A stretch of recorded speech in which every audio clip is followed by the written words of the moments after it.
pastor at River Valley Church, and I'm really excited to be talking to you today about a second topic pertaining to Generation Z.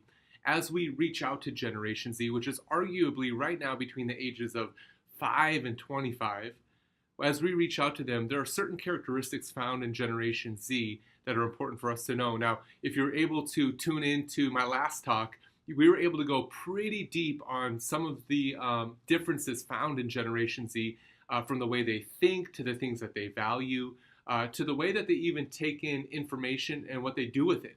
And in this conversation, I really just want to talk about how Gen Z itself has been disrupted, primarily through the lens of what has just happened in our world with COVID, with quarantining, with going digital, and things like that. But before we start, I really want to dial in specifically into how Generation Z is a disruption and how it itself has been disrupted. Now, when we talk about disruption, what we have to understand is disruption is not interruption. Interruption is when you're walking from point A to point B and somebody stops you to talk to you. You know what it is like at church. You're trying to get out the door, you're trying to have lunch, and somebody just keeps stopping you in the lobby. They keep interrupting you. But that doesn't mean you're not going to go to lunch eventually. You just got interrupted. Disruption means you change your plans and you go in 100% different direction. It's like somebody interrupts you and says, look, I know you're going to lunch, but I want you to meet Justin Bieber, who's in the back. Look, you're going to forego lunch to go meet Justin Bieber. Don't act like you're not going to do it. You're going to do it. That's a disruption. It stops you from going in the direction you're going and causes you to take a 90-degree angle turn, a left turn away from what you were doing, and now heads you in a new direction. Generation Z is a disruption to world history, much in the same way that Uber was a disruption to rideshare, or Netflix was a disruption to the way that we watch movies. All of creation, all the people who ever watch movies, when they watch Netflix, took a left turn and they never went back the other way to Blockbuster to rent another movie. See, that's how it works with Generation Z. They have taken a left turn. They think different. We already talked about how they're no longer consumers, but they're publishers. They're not content with internalizing, but they want to do something with it. They want to externalize. They want to publish the information that they get. We talked about how they're not about quantity, and they're not about events, and they're not about how many people are there. But what they really are about is access, engagement, and community. And what that means is whenever people today create a product for Generation Z, whether it's fashion, whether it's music, whether it's media, whenever they create it, they have to build in a way for people to do something with it, a way for them to talk about it, a way for them to make it their own.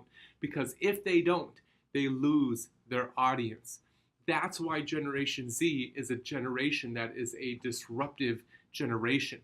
It causes world history, it causes people, it causes cultures and countries and nations and politics and economics to change the way things are done, because we're not going back to the way things were. Now, what's interesting about this as we talk about disruption is we have to understand that God started it. God started disruption. I mean, think of like some major disruptions in the Bible. Noah and the flood, big disruption, right? Disrupted people's day. When that rain started coming down, game over. Think of other disruptions like Abraham, before God told him to go and start walking to a land that he didn't know. Abraham was rich. He had big houses. He had a lot of animals. He had a lot of livestock. He had a lot of money. I mean, this guy was bougie. And God said, leave it all and start walking to the place that I'll tell you once you start walking. That disrupted Abraham's life. You think of Babylon, okay, coming in, invading Israel, disrupting their way of life, and bringing the people of Israel to live in Babylon in exile. Man, that is a disruption. And we have to understand that God started it. And God uses divine disruptions in history to accomplish his will. It's very important for us to understand it. He grabs culture, he disrupts it, and then he puts men and women of God in place to lead the change that comes after. Understand that as leaders of the next generation, as you pour into Generation Z and beyond, what we have to understand is that God will inspire you. You might be like me, who early on thought to myself, man, how am I going to reach this generation? They're so different. They think different. You got to understand that if God wanted somebody else to pour into this generation, he would have chosen somebody else, but he chose you. And what that means is what God has invested inside of you is exactly what Gen Z and what's coming after needs to follow God and to advance the kingdom of God. It's important. So trust that God will inspire you. He's going to give you new dreams. He's going to give you new visions and innovations that nobody else has ever come up with. You're not going to be able to compare yourself to others because others have never been where you're about to go. And we have to have that pioneering spirit because the generation that we minister to, they also have that spirit. Look, I know you've gotten ideas. I know you've gotten God-inspired thoughts that no one around you has ever done. And you've questioned whether or not that's God or if it's just you. Look, hear me when I say this. Somebody had to trust God at some point. Somebody had to believe that what God was telling them was true and for right now. So I say, why not now and why not you? Those ideas that God is giving you to reach the people of Ireland, to the youth of Ireland, the kids of Ireland, the emerging leaders of Ireland, those ideas that God is giving you is exactly what Ireland needs. Don't doubt it. Don't doubt it. We can't fall back on what we were equipped to do yesterday because a disruption has taken place that requires something new. Look, what you were equipped to do yesterday will no longer change the world tomorrow. What we were equipped to do yesterday, understand that, how do I say it? Too many church leaders were perfectly equipped to reach a world that no longer exists. You got to understand, even when I was educated, guys, and I'm 41, look, I'm young, I know. But when I was educated to reach a world that doesn't exist in front of me anymore. And we have to understand that it is going to require new innovations and new pathways for us to reach this generation because this generation is disruptive. The world is praying for relevancy in the church. The world is praying for people to step up and to lead this generation. And God is answering the prayers of the people with you. You are the answer to those prayers. God says, I already have somebody to lead. I already have somebody that I've invested ideas and my time and my heart into. So what I want to do before we move on is I just want to pray. Because I believe that even during this time, you're going to start to take ownership of the things that God has invested in your heart. So God, I thank you. I thank you, Lord, that Ireland's on your mind. Lord, I thank you that your leaders that you have established there are on your mind. God, that you have dreams and visions and innovations that will bring revival, that will spark an awakening, unlike Europe has ever seen and even the world has ever seen. God, that is your heart and your desire, and I know you are looking for somebody to invest that in, somebody to give it to, somebody that will steward it well and see it come to pass. And I believe those who are hearing this right now are part of that plan. So God, we're ready. We're listening in the midst of this as we think about how to reach Generation Z and the next generation that follows. God, we're listening to what you have to say. God, we thank you in your name. Amen. Now, I think one of the best correlations that we have biblically to what's happening right now is in the case of Babylon. And I did mention it, how Babylon came to exile Israel. Like the tribe of Judah, like Israel was exiled in 722 BC, and Judah was exiled in 587 BC. And what had happened is the nation of Babylon with Nebuchadnezzar comes in and they disrupt Israel. They try to conquer Israel, and finally they do. And what they did was kind of brilliant. They came into Israel and they took the best, the brightest, the smartest, the best looking, the most talented, the most skilled. They took those people and they took them into exile, and they left all the people they didn't want, the leftovers, in the land. So all the best people had rings put through their noses and chains run through the rings, and they were led like dogs on a leash from Israel to Babylon. So here they are in Babylon. And when they get to Babylon, these brilliant Israelites, they are made to be indoctrinated with the culture.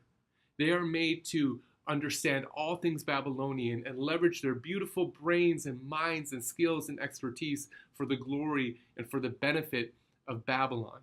And they had to learn, how do I do this and keep my faith?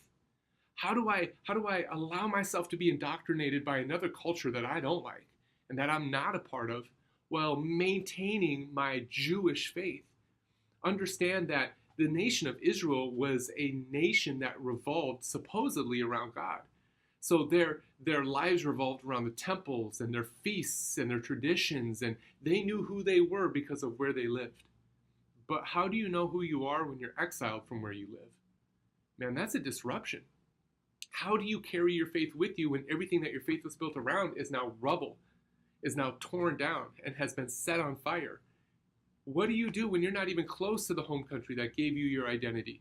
You have to figure out how to be a believer in that place, even though in Babylon, even though you're not in Jerusalem. Man, that's a hard thing to do. And we see cases like this, man. We see, especially in the book of Daniel, we see Daniel and then Shadrach, Meshach, and Abednego having to really figure out what it meant to live in a disrupted time, to be disrupted in faith and still maintain faith and lead others to a similar place. Absolutely insane. That's one of the hardest things to do. What I love about this story, what strikes me about this story, especially in Daniel 3, I believe, when they're eating the king's food, Daniel 1 or Daniel 3, one of the two, I gotta look it up. Look it up, you guys read the Bible. But where they have to eat the king's food, and for 3 years they're being indoctrinated. God didn't stop the indoctrination. And I know many times we fight against the indoctrination of world culture and secular culture. God let it go. God let it happen. What God was concerned about is that they didn't compromise their faith in Him or their identity in Him. Everything else was up for grabs. And I think that we have a generation of students that is a disruptive generation that itself has been disrupted by COVID and quarantine and going digital, that have effectively moved from Israel to Babylon. Wow. That is massive. That's a big deal. They've moved from Israel to Babylon, and now here they are trying to figure out how to be Jews in that place. Man, that's what we're dealing with Generation Z. And too many times we're building disciples for Jerusalem when we really should be building disciples to live in Babylon. It might be the reason students aren't interested in church anymore. It might be the reason students aren't interested in youth group anymore, because we're too busy building them for a nation and for a reality that they don't live in anymore. Wow. So how do we do this? How do we change? And that's a lot of the conversation that you're going to be jumping in with this academy. How do we minister to a generation that lives in this reality today? And let me ask you again, are we making disciples for Jerusalem when we should be making disciples for Babylon? And Israel's response to the captivity, to being in exile, is kind of what the church's is today. I mean, think about it. We're complaining about politics, especially here in America in an election year, man. We are complaining about politics. It's absolutely ridiculous. And people are looking at their governments and they're looking at everything that's going on and they're complaining and they're saying, God, can't we have it go back to the way it was? Can't we go back to our comforts? Can't we travel more than 3 kilometers or 5 kilometers from our house? God, can't we do these things? And what we have to understand is it wasn't Nebuchadnezzar and Babylon that exiled them. No. In Jeremiah 29, 4-7, God said, I exiled you. You're blaming Babylon when it's really me that exiled you. And God is saying the reason I exiled you is because you were not living the calling that I have created you to live. The world was advancing around you. It was moving on all around you, and you weren't reaching that world. You just kept living in your little bubble. That's what Israel was doing. And that's what the church is doing today. Disruption has happened. The world is moving on all around us, and they need Jesus Christ. And so what did God do? He's like, fine, if you're not going to reach them, I'm going to make sure that you live in and amongst them so that you can finally fulfill the calling that I created you to have and that I created you to live. And hear me, church. I would hate to see persecution come because that's what it takes for us to be light to a world around us. I would hate to see it come because if that's what it takes, trust me, God will do it. God used persecution to get people out of Jerusalem and to actually get them spreading the gospel in the book of Acts. God used persecution to let the Jews actually be the light to the world as they were created to be. See, I think we are at a pivotal time in history to where we could either sit in our Jerusalem bubble or we could jump headlong into Babylon. And we could say, you know what, I'm going to take these innovations and these ideas that God has given me to reach the world around me. Margaret Mead, and I said it in the last talk, but she makes this great quote. Throughout history, most cultures have been disfigurative, where parents and grandparents help the young to understand the future. A few times it becomes co-figurative, where change happens so fast that society depends on the young to help understand the future. But I anticipate a time is coming in history where technology changes so fast that culture, for the first time in human history, will be prefigurative, where the children will have to figure out for themselves what their values will be. Wow. She made that statement in 1972, before phones came out. Well, phones were out. Before digital phones came out and smartphones came out. You get the drift. She made that. She said technology is going to be the catalyst for change happening so fast that kids are going to have to figure out what their values are because everybody else can't keep up. That's massive. And now look where we are. In the midst of a quarantine, going digital all the time, and we're in the midst of something called digital transformation. And this is what that's going to change. A lot of churches are saying, hey, look, in the midst of this time where we have Generation Z already being a generation that's not a generation of Jerusalem, but they're a generation living in Babylon, they're disrupted themselves. And we look at this and we say, man, I have to, when I get back to church, when it opens up, we got to do more online. We got to do more with screens. Digital transformation has less to do with what you do on screens and more to do with what you do in person.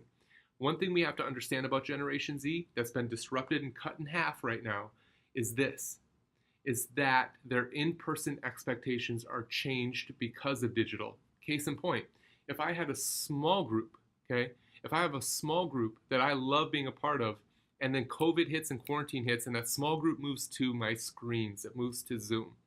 And now I have a small group over Zoom, and I love it, and it's great. And after quarantine, I go back to my small group in person, and it just doesn't feel the same, and I don't like it as much. I'm going to go back to having small group on my screen. Why? Because somewhere along the line, my in-person expectations have changed because of what I've done digitally. That means students aren't hungry for a different structure. Let's be honest, you can't be hungry for something that you've never eaten. You can't desire an experience you've never had. So people aren't looking to try to be like, I want church to look different. But what they do have are different expectations of the same thing that they do. And that's what we're really wrestling with today is like, what are those expectations? What are those things that we need to be wrestling with as a church, as leaders of a next generation, so that people don't leave? Like I was saying, I will leave my in-person small group because digital was better for me. It's not because I stopped believing in Jesus. It's not because I hate my church. It's because I have a different expectation and a different preference that digital is meeting now.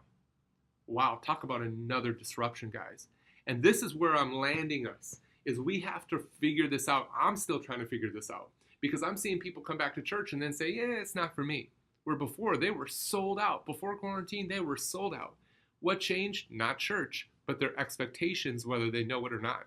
So how do we meet new expectations that people don't even know how to verbalize quite yet while maintaining the same structure? That's the question that we have to ask ourselves, because disruption has not only made it difficult for us as leaders to recreate and rethink the way we do church for more publishers than consumers, but it's also made us think, how do we meet new expectations that people don't even know how to articulate yet? Man, I hope this is blowing your mind like it's blowing my mind, because it's something that I've been wrestling with for a while. And as I've been wrestling with this for a while, I've really thought about, okay, what are some in-person expectations that have changed? And honestly, it goes back to the last talk. It's access, engagement, and community, okay? In the last talk, we talked a little bit about it, but now COVID and quarantine sheds a little bit of a different light.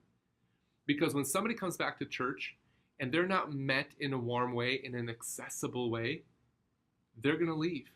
It can't be robotic. It can't be over-polished. And I'm not saying have unpolished church. No, I'm all about excellence. But make sure authenticity is woven into everything that you do with people. From greeting people to saying hello to preaching. Make them feel like you're the only one in the room. They're the only ones in the room. It's very important that we become more accessible, because you know what digital did? It gave access to everybody. Everybody. People who wouldn't darken the door of a church are now watching live streams. That's incredible, and it's incredibly difficult, because if they felt more access over their screens than they do when they're sitting in your church, they're going to dip. Not because they don't love God, but because they're going to go to the place that gives them more access. So authenticity and loving them and pouring into them and being about their lives rather than about our show is important. The second piece is engagement. It's massive. Engagement is massive. Think about it. If I can go online and be engaged better by what I stream than what I get in person, I'm going back to online. The expectations that have changed are, I expect engaging content all the time. And I expect deeper content. I expect discipleship level content.